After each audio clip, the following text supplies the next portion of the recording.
What is the potential connection between heat therapy, exercise, cognition, and Alzheimer's? Are hot tubs and saunas good for our health? What is happening at the molecular level when it comes to chronic diseases? And does that provide any additional clues about how to live our lives? Those questions and more are on the table today as Dr. Paige Geiger joins us here on the latest episode, our 301st episode of the Catalyst 360 podcast, your 360-degree source for engaging, evidence-based health, wellness, and performance insights. I'm your host, Dr. Brad Cooper, CEO of Catalyst Coaching 360, plower of driveways, endurance athlete, husband of Susanna, dad, and grandpa. Thank you for spending a little part of your week with us. I met our guest, Dr. Geiger, when she presented some of her research about heat therapy and Alzheimer's at a recent health and exercise science seminar. Her background includes undergraduate degrees in chemistry and, get this, English literature, a PhD in physiology from Mayo Graduate School in Minnesota, and postdoctoral work in Florence, Italy, as well as the Washington University School of Medicine in St. Louis. That last one definitely caught my attention because that's where Susanna and I met while attending grad school ourselves. Dr. Geiger's research is fascinating, applicable, and her engaging personalities, perhaps seen in her choice to combine chemistry and English literature degrees, makes this a fun discussion. With the holidays upon us, now is the time for many of us to begin thinking about our personal and professional plans for the coming year.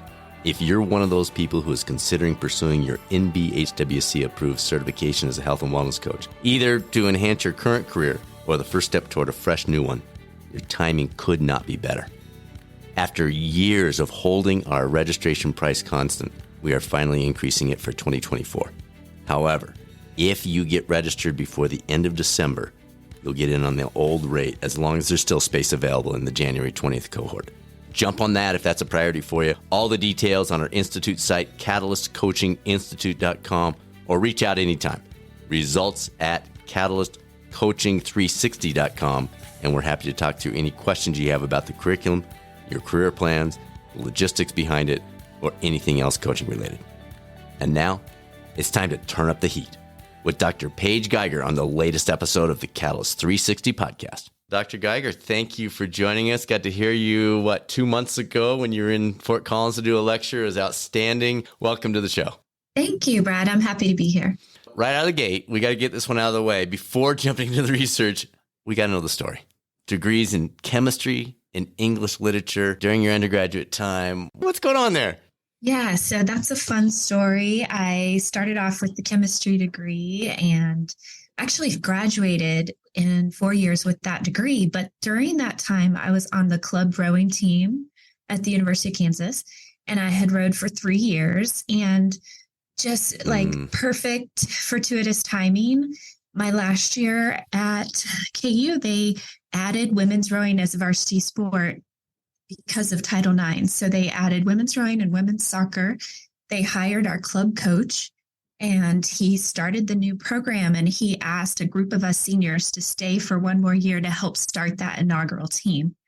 So you had to be pursuing a degree. So I got a degree in English and rowed for a year, and it was fabulous. Oh, my goodness. What a year. Wow.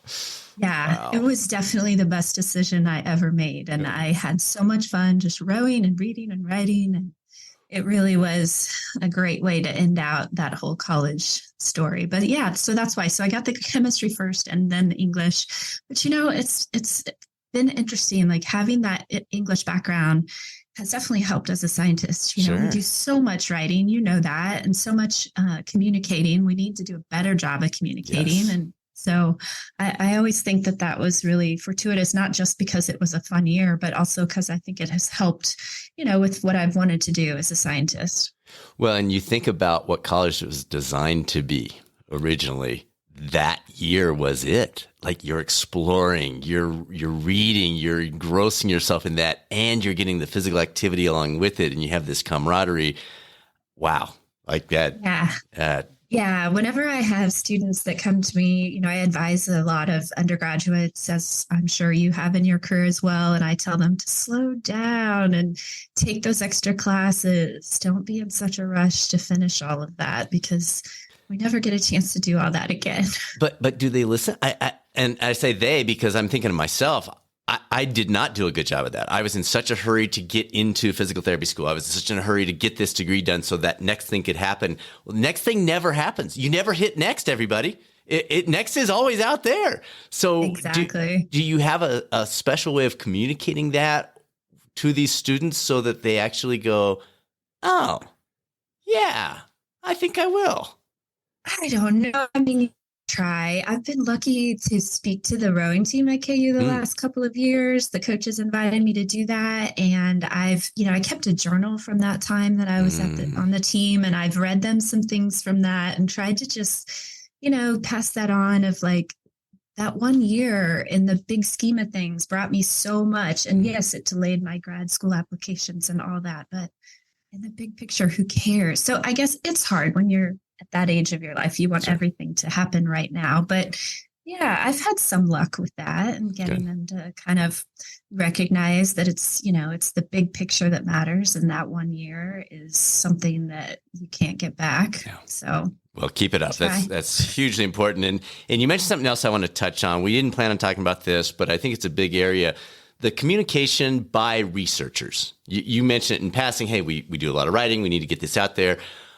I don't remember the exact data, but it's something like 70 downloads of the typical research article. And I'm making that number up, but it's a very small number considering we spend 2, 3, 4, 5, 6 years putting this research together and nobody learns about it. Nobody digs into it unless it's my specific topic and you studied it. And I'm like, oh, Paige, I got to read about it. What do we need to do better in the academic world to change that? Any thoughts on that area? You're a great speaker. I loved your presentation. You do that very well. I don't know if that's tied to some of that communication piece, but a lot of folks aren't. They're these geniuses that can't get their genius out of their brain to the general public. Yeah, I think we're doing better of that now. Like I see in our graduate program, the students are really attuned to this. They recognize it. And I think they're pushing the faculty to do that kind of thing and to have talks and presentations on, communication of their science and things like that. So, or they're out there writing about their science on Twitter and on Substack and things like that. So I see this movement coming from, the younger scientists coming in, and I think that's going to help. I also think our field of exercise and nutrition and sort of this wellness world lends itself to that much better than some other fields because people want to know what the latest thing is. So I think, we need to get better and better at that. But I also think that we maybe do a little better at it than most because we know that translation piece needs to be there. So yeah, I think there's lots of ways that we're going to hopefully get better at that, but I'm not sure. It's hard. Your average paper, like you said, is kind of mumbo jumbo for most people. And I don't know, maybe these Substacks and things like that people are trying to translate that work. And we, hopefully younger scientists, we're going to see more of that. Yeah. Yeah. All right, let's jump in. So can you explain simple terms? Let's keep it layman's terms here. Simple terms, how heat exposure and exercise affect the brain and why your research in this area is, I think, very relevant to our listeners who are trying to optimize their general health and wellness too.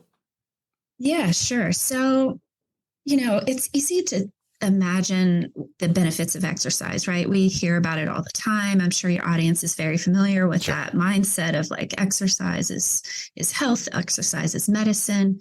And I guess my crusade is a little bit of heat is very similar to that exercise benefit. It's never going to completely replace that, but if you think about some of the things that heat does, imagine sitting in a hot tub or maybe one of these awesome hot springs or something like that, right? You start to sweat, your heart rate goes up, your blood pressure is shifting, you start to have some increase in blood flow to try to cool your body through your skin. All of those things are also happening when you exercise. And so that's just kind of on a big picture level, some of the physiological changes that you can just observe right off the bat, that heat is similar to exercise. But really, my research for the past 15 years has focused on what some of these changes are in, preclinical models. So looking at mice and rats and trying to understand the response to heat. And, in terms of the brain, we know that metabolism and the way the body and the brain use glucose is so important for our health. And so we think that because there's been a number of studies showing that heat can benefit the way our body uses fuel and processes energy, that those benefits can extend to the brain as well. And when we say heat, let's put some numbers out there for folks. Is it 99 degrees? Is it 103? Is it, I guess not the same question, but a related question. If you're living in Phoenix and you go for a walk versus getting into a hot tub, have we distinguished that yet, or is that coming down the road? Yeah, so that's where the field's at. Is there's a lot of different ways to experience heat. And so in terms of like experimentally and what's going on right now, you have things like hot water immersion, like that would be sitting in the hot tub. Our hot tub, that's what we use on our campus. And so we're working with 104 Fahrenheit, is about as high as a hot tub can go. So that's what we're talking about there. Sauna is also another experimental paradigm people are working with right now. And that's more like going to be more like 60 degrees. Celsius. Yeah, Celsius. Thank you. How does that translate? Oh gosh, I don't know my numbers well enough. That's okay. I'm sorry, I don't know either because that's not my area. But so sauna and hot tub. Also, people are using tissue-specific heating, so heating just the muscle with something like diathermy, which a lot of trainers and exercise physiologists use that for muscle recovery, but it can also be used to directly stimulate heat in the body. And so those are really different, though, than what we're talking about in terms of climate heat and like what you mean by, living in a hot climate. I think of those as being very separate, because when you're in a hot climate all the time, your body is acclimatizing, you're adjusting to that. What we're talking about is employing these sort of stimulus of heat, something that you're not used to, that you are, subjected to either once or on a regular basis, much like an exercise stimulus is different than just walking around, and getting to your car every day or something like that. So the research that I primarily am working on is this idea of imposing a stimulus of heat on the body and seeing how it responds to that. I just looked it up. 140 degrees Fahrenheit is 60 degrees Celsius. Now, with the heat piece, is the, sorry, I put you on the spot with that. Is the heat piece, does it need to be slightly, do you need to, my struggle here is we think of heat in, again, Phoenix example as, and we think of hot tub as, but the change in temperature to our system is probably kind of similar. Is there anything in that, and I'm guessing we're 5 years down the road here, but is there anything in that you can point to? I'm just thinking, my wife grew up in Little Rock, Arkansas. We get back there every year to see family. And one of my favorite things in the summer is I'll just take a washcloth and head out with shorts and running shoes and just go out for a 10-miler and just hammer it. And I just love it. And I come back just sweating and, dripping. And everybody's like, you're the weirdest person ever, which everybody already knows anyway. But I love that differential. I don't think I would if I lived there all the time or if I lived in the humidity of Florida or something. But for me, coming from Colorado, cooler temperatures, dry, it's a nice change. Is the change part of that? Do people, you talked about acclimatizing, do they acclimatize to the hot tub also if they're doing that every day for 6 months? Or are these all questions you're like, Brad, great questions, but we haven't hit those yet? Yeah, great questions. So this whole field, I feel like, is in its infancy. I mean, we understand quite a bit about thermoregulation. That's not a new field, but in terms of applying it as a intervention for either disease or for performance, that aspect of it really is in its infancy. I would say, yes, you're on to something that's out of your comfort zone or something that you're not accustomed to is going to be that stimulus. So yeah, I would say that your, 10-mile run in the heat was definitely, you're getting the heat plus exercise stressor, in that setting that you're not getting in Colorado. So that would be an example of kind of the same type of thing that I'm talking about versus if you lived in Arizona a year round and did that 10-mile run, you'd be getting that exercise stimulus, but probably not as much of the heat stimulus. Got it. Okay. That makes sense. Have you found with your studies any practical strategies that people can incorporate just into their daily routines to kind of harness some of this that maybe they're not already doing? So if they're not, maybe we take this two paths. If they're not currently exercising, any tips? And if they are exercising, any tweaks? In terms of how to use the heat? Yeah, how to implement heat into their routine, strategies, whatever that will help overall health from what we know now. And again, this is developing research, folks. She is on the cutting edge. We are getting the freshest of the fresh here. But is there anything that, even if you look ahead and extrapolate a little bit, we don't know it yet, but we're thinking there's potential for this to be helpful for those who don't exercise, and this addition to be helpful to those who do? Yeah. So, right. You're absolutely right. This is so early on, but I can give you some anecdotes from, say, some of the pilot studies that we've been doing and what's been done already. And so looking at the hot water immersion, the hot tub visits, basically, those are right now, people are employing those kind of on every other day. So like 3 days a week. You sit in for about 45 minutes, and that 45 minutes is based on the understanding that we want to raise your body's core temperature. So if your body's core temperature is 37 degrees Celsius, we want you to get to 38. And that's a stress on the body. You feel that 1 degree. It doesn't seem like much, but 1 degree Celsius, you will be warm, uncomfortable. What I tell people is like when you're sitting in the hot tub at the spa or at a hotel and you're like feeling really warm and you're ready to get out, you stay in it longer. And that's another 10-ish minutes? Another 20 minutes. So it takes about 25 minutes to get that rise in temperature. And then we stay there for another 20 minutes. And that's pretty consistent. The group, Chris Menson's group from Oregon uses that protocol. That's where we got it from. And we know that in healthy populations, at least at this point, that 45-minute time period is over an extended period of time. So say 8 to 10 weeks. That has been shown to improve blood pressure, specifically lower blood pressure, and also has improved metabolic parameters. So your body's response to a glucose load, for example, is how we sort of assess glucose metabolism in the body. And so 10 weeks of sitting in the hot tub 3 times a week has been shown to have those benefits in healthy populations. Wow. And we're starting to look at that in some different disease populations and aging and things like that. But, we're really not at the point where we can say, everyone from 35 to 65 should do this amount of time. That's just what we're at experimentally.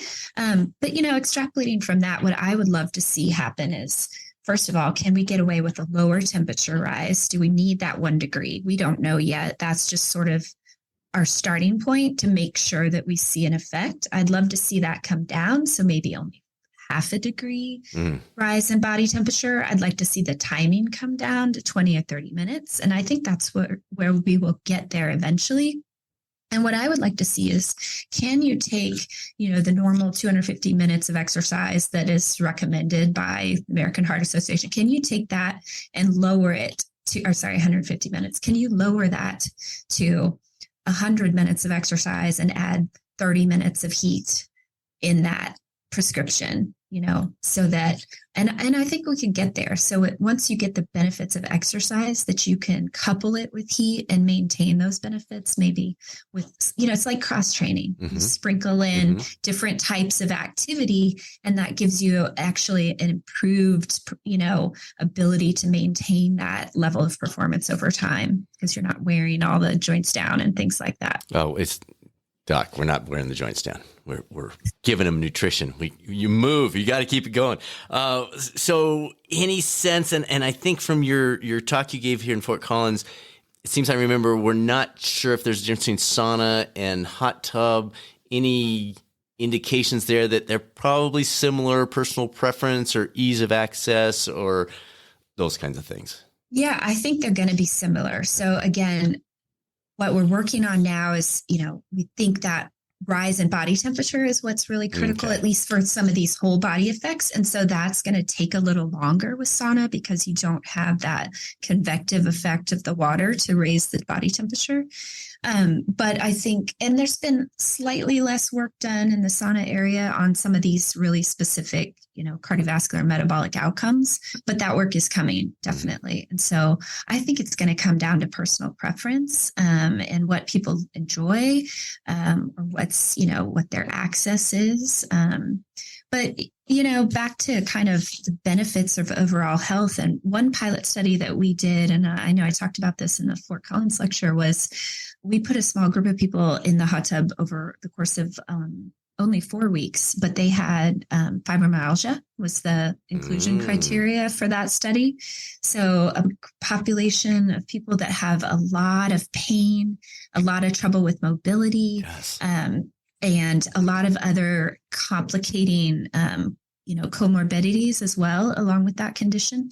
And they do not have good options. Opioids is their most reliable approach to pain management. And so those individuals in particular, after 4 weeks of sitting in the hot tub, their mobility and movement was improved. Their sleep was improved.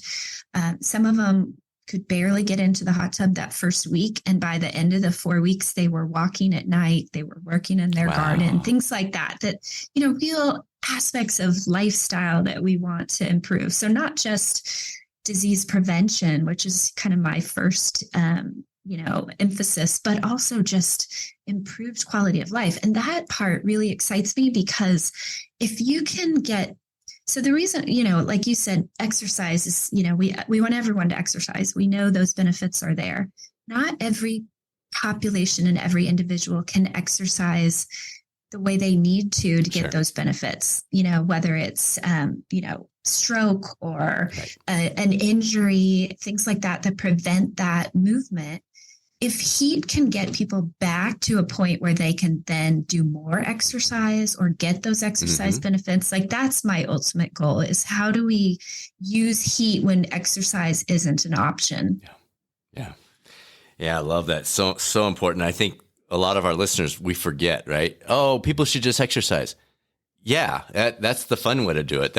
Everyone would like to, not everyone, a large percentage of the population would like to have that option. We're talking to an athlete here today, but there are times and there are situations and there are illnesses and disease that kick in. So there's a lot of buzz lately about cold therapy and heat therapy. You got, Huberman and Peter Attia and Wim Hof and all these people with 5 trillion followers spouting out different things that maybe or maybe aren't indicated in the literature yet. Any thoughts? What do you think on some of that stuff? And we can go personal opinion on this one. What are as you hear the things about cold therapy or popping in the tub or adding the sauna to your back office or whatever? What are some of your general thoughts on that with your background and your studies?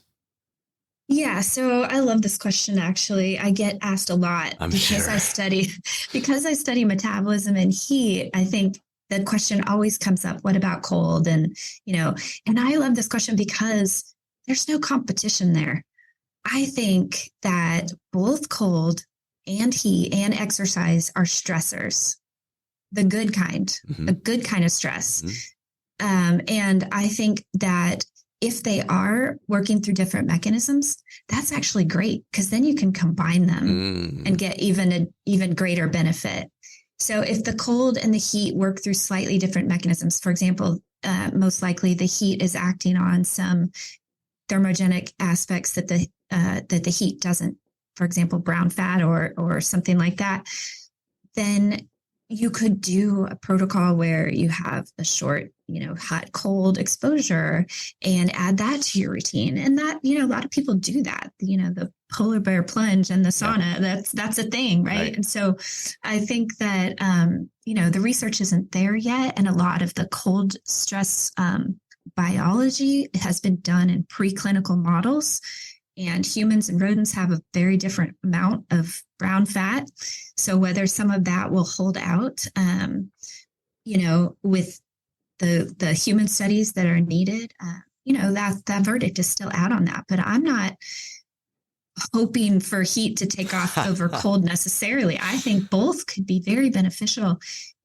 Everybody is different. Our human biology is so different. And I think the more we understand about the way heat and cold are stressing the body in beneficial ways, the better we can get to that precision of prescribing one over the other or in combination. So yeah, I think they're complementary. So you don't cringe at this point if you're hearing, you see a little video of Huberman or you hear Atia talking about something on a podcast, you're not like, oh, don't say that. Or is there some of that where you're like, you took that way further than what we know in the research? This is a general problem with our field, right? With exercise, it's a huge problem. Exercise and nutrition, maybe even more. You see the headline, and the next thing you know, there's a product and a protocol that everyone is touting, or a cryo pop up in the your Instagram feed. Yeah, exactly. Yeah, so that's kind of just how our field works. And I get it. Everybody wants to find that magic thing that's going to improve their health or improve their performance. So, I don't think anyone's doing anything here that's not been done before. But yeah, I do kind of caution people, like, it's not going to be the cure all. You don't need to go sit in that ice bath if that's not for you. But if that makes you feel good, then go for it. Did anyone ever in history of the world say that if that makes you feel good, she says with a wink, ha ha. Well, exactly. Right. And I feel like that's kind of our ace in the hole with heat, right? Is a lot more people are going to want to sit in a hot tub than they are going to want to sit in that hot bath or that ice bath. So, but yeah, the nutrition world has the same problem, right? Intermittent fasting. And, that research has borne out in animal models and not really been conclusively shown to have huge benefits in terms of our health and disease prevention that people hope it has, but it still could. Those studies are hard to do. And by the same token, the studies in heat and performance, or heat and disease, those are hard to do too. It's like comparing apples and oranges in terms of what people have done, whether they're looking at the same outcomes or not, what the control environments were. So, these studies are hard to do. And I think it's going to be a while before we feel really confident that these approaches work in different populations and different categories of individuals. But certainly there's reason to be optimistic about all of it, I think. Yeah. We had Dr. Mark Mattson, the top researcher on intermittent fasting, on a couple of years ago. And he's saying the same thing you are. We need more research, and yet he's had more studies published than anybody else on the topic. It was a fun conversation. Let's touch on the Alzheimer's stuff. So huge topic for so many folks, huge concern. I think it's on everybody's radar. And your research has offered some intriguing insights in this area. Can you share some of the, let's call them, actionable takeaways from your work for those who are maybe thinking, how can I at least tweak we can't get rid of it at this point. We can't be safe, but are there some things that people can implement into their life, their lifestyle that might be helpful? Yeah. So the thing that makes me feel the most sort of empowered in this space is a lot of people don't know that type 2 diabetes is a major risk factor for Alzheimer's disease. So whatever we know about type 2 diabetes in terms of prevention and lifestyle, you can take that and apply that to Alzheimer's disease. And so the idea that exercise and physical activity benefits the brain, that's something we're hearing more and more about. And a lot of that stems from this idea that we know if we improve the way the body regulates glucose, if we improve our blood pressure, we can protect the brain. And so, your audience is, people that are very interested in this idea of lifestyle and health and wellness. So all those things that we know are good for our waistline and good for our muscles is also good for our brain. And so that's really where my research has moved into this space. It may seem like a jump. I'm actually a trained muscle physiologist. I know very little about the brain, but I have really good collaborators to help me with that part of it. And it turns out that everything we've been working on in terms of heat, improving metabolism, could benefit the brain as well. And that's really sort of how I made that leap. Was we know that the hot water immersion, those 3 times a week that I told you about, we know that can lower the body's blood glucose levels. And we think that there's been a number of studies done in the Alzheimer's field showing that the benefits of exercise on blood glucose can also slow the deposition of it in the brain and potentially improve cognitive performance over time.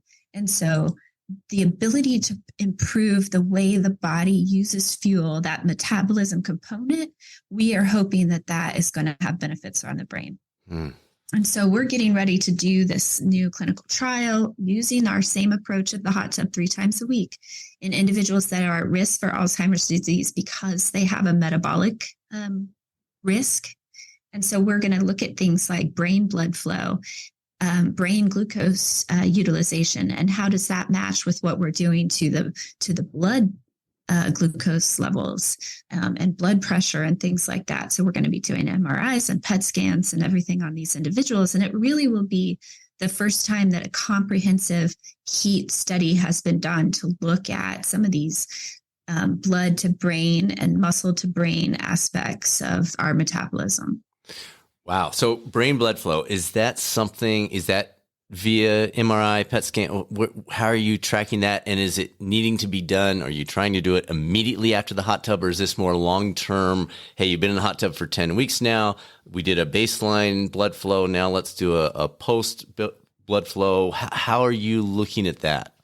Yeah, it's going to be pre and post. So we will have our subjects are going to come in and they're going to get things like a glucose tolerance test. So we can see what is their metabolic state. How does the body utilize glucose at that point? We'll also get the MRI for the brain blood flow, and we'll get the FDG PET, which is a way of looking at radiolabeled glucose in the brain. So we will be able to match the way the body uses glucose and the way the brain uses glucose, as well as the blood flow. We'll have blood pressure and brain blood flow. And then they'll have the 10 weeks of heat 3 times a week. And then we'll do all those measures again at the end. We're also going to do things like continuous glucose monitors. So these individuals will have sort of what does their daily glucose levels look like pre and post the heat treatment. So lots of things that we really hope to understand. And we know that the effects are going to be there in terms of this in terms of the blood glucose, or we call it the peripheral glucose response. Those studies have shown that you can improve that glucose response with 10 weeks of heat. But how does it affect the brain? And we did a short pilot in this same population of only 4 weeks of the heat. And we're seeing changes in brain blood flow in just those 4 weeks. So we're really excited about what that's going to do with the 10-week intervention.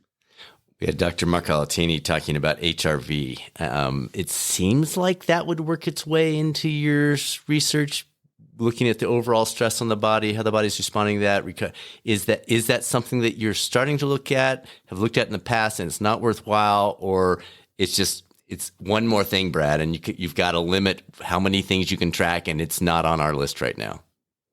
We're certainly looking at heart rate, so we could heart rate variability, the HRV. Heart rate variability, yeah. I mean, we don't have plans to look at that right now. I'm trying to remember if any of Chris Manson's group looked at HRV when he did, because he's more interested in kind of the cardiovascular aspects. So he may have looked at that some. But I mean, there's lots of things. I mean, you kind of have to cut yourself off and, and think about. But I do think that it's going to be interesting to see.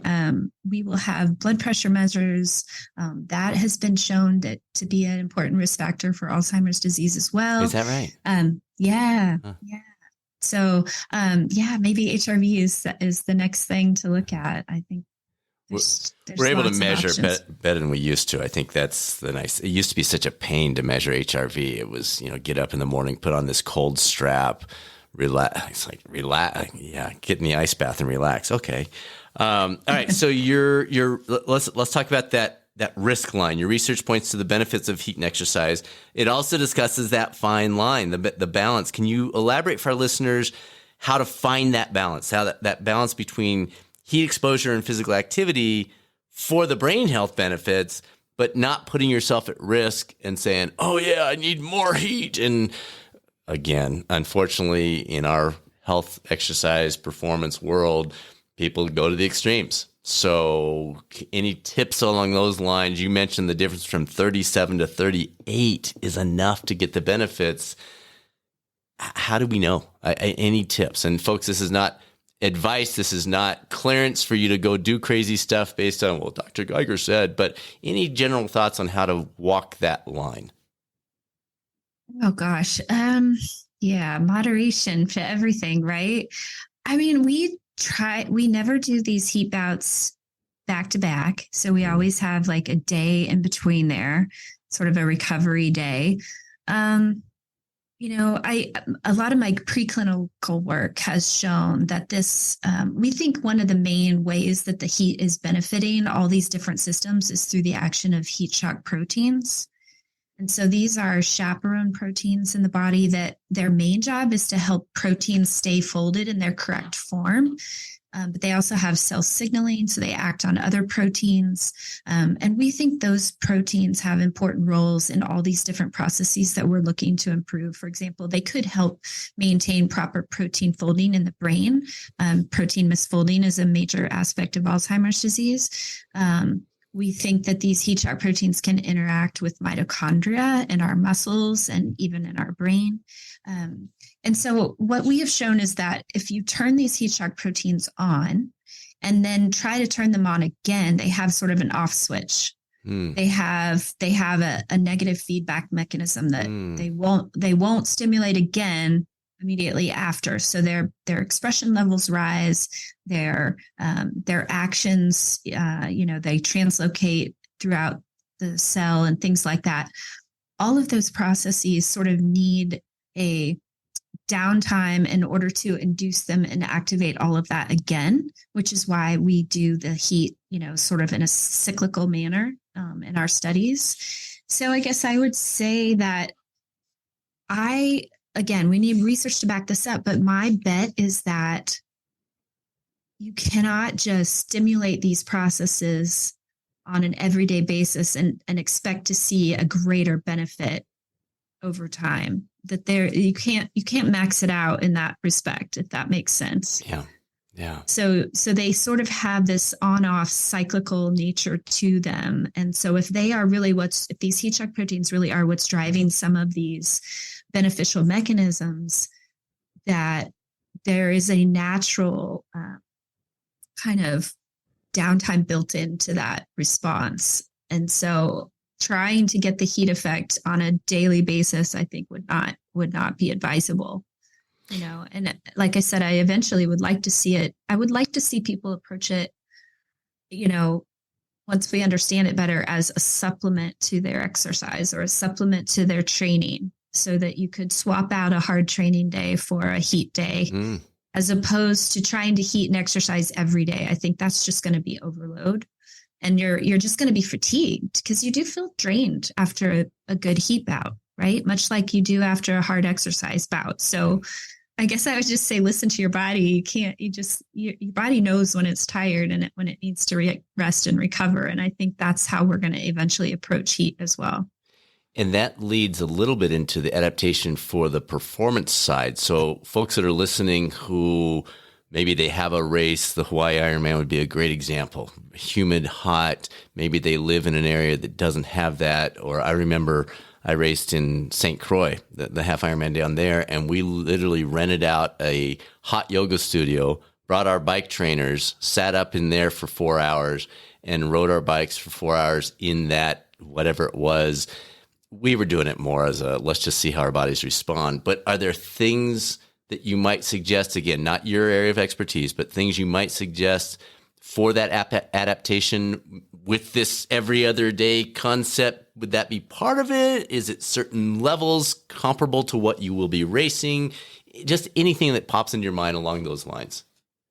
Yeah, so I think there has been quite a bit of literature on this, and it's not my area, but what I have pulled out of it is that there is a benefit to heat acclimation for just like the type of things that you're talking about. If you're going to be racing in the heat, then it would benefit you to be exposed to that during your training, which makes sense, right? We know that about same thing with like altitude training. You know, if you're going to be racing in the mountains, then don't go from Kansas to the mountains and expect to have that performance benefit. So I think there have been a lot of studies,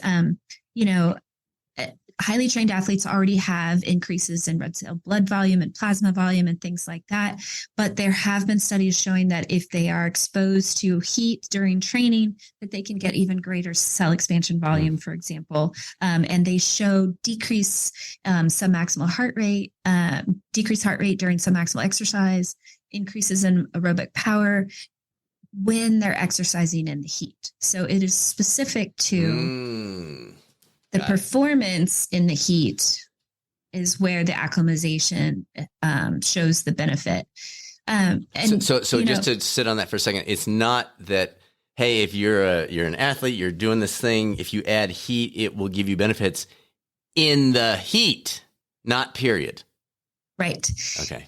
I think obviously people have looked at whether it can give you benefit without the heat. So, just a performance benefit. And I'm not sure that those studies, you can probably find a couple that show that and then a couple that don't. And that gets back to this idea of just, it's so hard to control for all these things, right? What was the type of exercise done?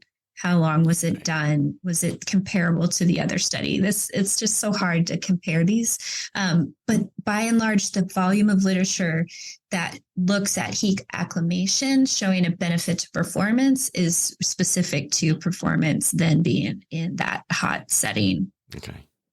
And that's where the performance. So, and it makes sense, right? Like you guys already did that when you were training for an event in the heat, you knew to do that. So it makes sense. And that literature has borne out. There's actually a really cool review, Ackerman, 2016 in the journal Temperature, which has a table with all these different studies that were done, cyclists and triathletes and runners and the level of heat that they were exposed to, and then what the outcomes, and some of them showed benefits, some didn't. And that just points to, again, they were all very different types of studies, but it's a cool paper that kind of gets at that idea of, the benefits, and they're specific to that heat environment.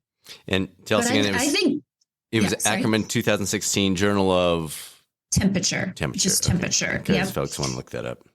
Yeah. And, I think that's where the field's going to be going, though, right? Is, there's a camp that really wants to see, can heat be a performance enhancer for, your elite athletes? Just like I'm super interested in, can heat be, preventative for different chronic diseases? I think there's more and more people moving into this field, and that's, kind of where the two camps lie in terms of the interest. And I find it really fascinating, this idea of, of applying it to performance, and it's, just don't know as much about it. Right. We're heading that direction. Your research also looks at what's happening at the molecular level with a variety of chronic diseases.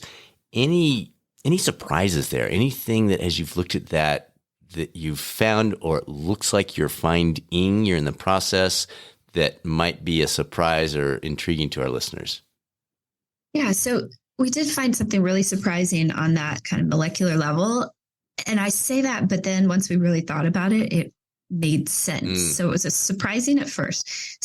So kind of in layman's terms, what we did was we wanted to see, what does one bout of heat do to the way our mitochondria function? Because again, I mentioned before that we think that mitochondria are one of the things that are adapting with heat, and the ability of mitochondria to adapt to exercise was something that was shown back in the 1960s by John Halsey, and was kind of the beginning of this field of exercise physiology in a way, was this idea that mitochondria, the cellular level adaptations that occur with exercise.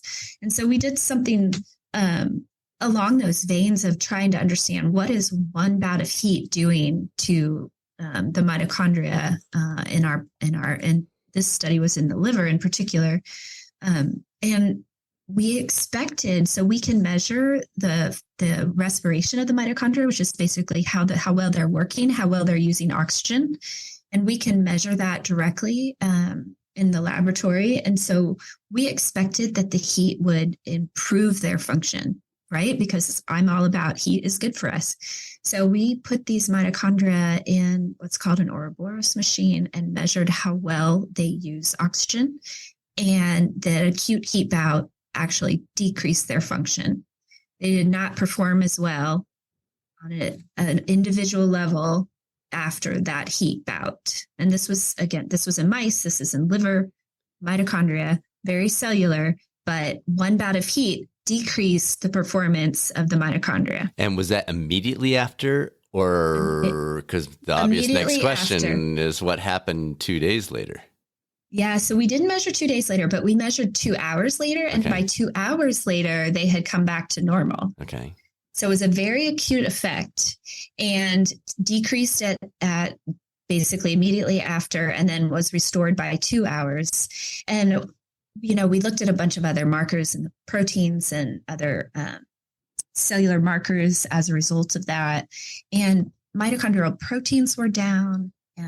Function was down, and we did even some, RNA-seq and proteomic analysis, and showed that there was a whole pathway of cellular changes that sort of downgraded in response to that heat. And so first we were really worried about that, is the effects of the heat actually a damaging response, at the cellular level? And that's where we were surprised. But then what we did was we followed that up by the repeated heat bouts that we have done previously. So in this particular study, we did the every other day heating. Actually, it was every 72 hours in this particular study over 3 weeks. And then we looked at all these measures again. And after 3 weeks of the heat, it ended up being about 12 bouts over every 72 hours. All those measures of mitochondrial function were now improved. Mm. And so we measured something that is called mitophagy, which is just the degradation of these mitochondria. It's the way that the cells normally get rid of mitochondria when they don't work. And so what actually happened was those mitochondria were being sort of degraded, and they were processed through a lysosomal pathway and cleared of the cell. And then over time, what remained was beneficial effects of the heat on those mitochondria, because they actually had improved performance at the end of the 3 weeks. So let's back up and compare this to what we know about exercise. Everyone, if you think of, say, downhill running or that 10-mile run that you did in the heat, at the end of that, your muscles are kind of damaged. Yep. There's some structure. Exactly. There's some structural damage. You have the reaction, the release of reactive oxygen species, things that we think of as negative responses to that exercise. So what we actually discovered or positive responses, but negative outcome or negative status, current status. Something that looks like damage on the front end, but then is beneficial to the remodeling of the muscle over time. Right? You wouldn't want to get rid of that because the muscle comes back stronger from that. So we actually, once we did this full study on the 1 bout of heat versus the 3 weeks of heat, we kind of came to the same conclusion. That initial bout of heat was sort of getting rid, looked like a damaging response, but it actually was getting rid of mitochondria that weren't working very well and allowing the healthy mitochondria to then actually improve over time. Much like what we now think of as like 1 bout of exercise versus the benefits of exercise training over time. And the body, it's constantly regenerating more mitochondria. So if I'm getting rid of the less effective ones, it's replacing them with fresh ones? Or is that part of the aging process that the body doesn't reproduce at the same, or do we know that yet? That's sort of two different questions, but you can have a process called mitochondrial biogenesis, which is new mitochondria. So that is something that occurs with exercise and, you know, we can restore those mitochondria. Yes, we actually didn't look a lot at that kind of creation of new mitochondria. We have some suggestions that that was happening as well, but we know that we got rid of damaged and the mitochondria that were left were better off than they were before we started the heat. But yeah, so exercise does a lot of those same things, brings on new mitochondria that work better over time. And it's interesting what you were talking about with the downhill running, for example. One of the things that I'm reading about ice, and there's a lot of varying opinions on this, but it reduces the inflammatory response, which you're like, yay. But then you look at it, you go, no, that's not yay, because we need the inflammatory response to create the greater strengthening or endurance level or whatever it might be. And I'm wondering, as you were talking about that, if we're getting the same, does cold like maintain the mitochondria, but not the ones that we want? That's I don't know the answer to that, but you're absolutely right. And that's why when people say, you know, should you do heat cold after exercise? My response is always, well, what is your goal? Yeah. Your goal is to get back out there the next day. You probably do want the cold because it's going to make you feel better. Yep. But if your goal is long-term improvements in performance, then you're probably right. Don't squash that inflammatory response because it's going to benefit you over time. Yep. You know, so it's almost the ibuprofen question. People are like, well, I do ibuprofen afterwards. I'm like, well, why? Like, if you're looking for long-term benefits, the ibuprofen reduces your long-term benefits. It actually slows down the healing process. It feels better, but it's in the short term, but you're worse off in the long term. I'm wondering if there's something there. This is so good. I've just got one more. Actually, I've got two more. 1A. You highlight the importance of a holistic approach to health, which is the mental and physical well-being. How can listeners incorporate the comprehensive perspective? So not isolating just one sentence you said, but the comprehensive perspective into their daily routines. Is there anything with this heat treatment? We touched on this earlier, but is there anything else that comes to mind that folks can integrate early stages of the research into their daily routines that would make a difference? Is it something as simple as put on a warm jacket on a spring day and go for a walk and just bring your temperature up a little bit? Is it, I don't know. Is there anything that pops in your mind on the practical level where they can implement this in to just daily living? Yes, I would. Yeah, sure. I'm not sure that, you know, putting on layers and that would be enough. But if you do go to a gym where you have a sauna or a hot tub, think about adding just a 10-minute sit at the end of your workout, you know, or instead of a visit to the gym on Friday, maybe, you know, sit in the sauna that day. You know, the way I try to think of it is like, if I look at my week and how I exercise, you know, I try to mix in, you know, my HIIT workout with my walks, with my hot yoga, with my tennis, right? Like those are sort of the things that I do. Right. And I try to sprinkle them in a way that's like, each one of them is doing something slightly different. And each one of them is benefiting my body in different ways that are sustainable over time.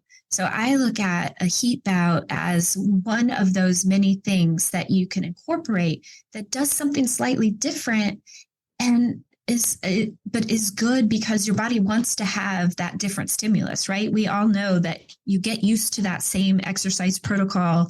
If you do it every day, it's no longer stressing you to the same extent. So I think if you incorporate it as one of the variety of things that you do, then it gives you a different kind of benefit over time. Beautiful. Does that make sense? It does. And you answered my 1A. I was going to ask you how you're applying this personally, but you gave it that as an example. Do you ever I keep trying to talk my husband into getting a hot tub. We don't have one. Not yet. I really feel like I need one in order to, you know, truly embody what I'm working on. Exactly. Okay. So there's maybe a fun question, and I think you just gave your answer, but if you were debating between a hot tub and a sauna, not for the social element, not for the, hey, let's have the neighbors over and hang out, but literally just you're going to use it for 20 minutes, 3 times a week, would you lean into sauna or would you lean into hot tub? Right now, I would lean into hot tub simply because we just don't know the timing as well for the sauna. But I think eventually we will have a better understanding of that. It might be that I think of it this way as like comparing running and bike and cycling. Mm-hmm. My sort of limitation with cycling was always time, right? You have to have a lot more time on a bike to get the same kind of a workout you're going to get with the run. Right. So I think it could end up being like that with the hot tub versus sauna. Like it may just take more time with the sauna, but that's where the jury's still out on that. Very nice. Dr. Geiger, thank you so much. This is really fun. Great work. Thank you. I enjoyed chatting with you. Big thank you to Dr. Geiger. And I've got to admit, the colder weather this time of year makes those heat therapy ideas, well, they sound pretty good. A note to employers, benefit consultants, and complementary wellness providers. We haven't talked about this a lot in the past, but Catalyst Coaching 360 not only offers the very best in board-certified health and wellness coaching, but can also provide you and those you serve with high performance or executive coaching. Easy to plug into any program or platform or set up as a standalone benefit. Please reach out to discuss details anytime you'd like. Results at catalystcoaching360.com or visit the website catalystcoaching360.com anytime. And now it's time to be a catalyst. This is Catalyst Coaching 360, Dr. Brad Cooper. Make it a great rest of your week, and I'll speak with you soon on the next episode of the Catalyst 360 podcast, or maybe over on the YouTube coaching channel.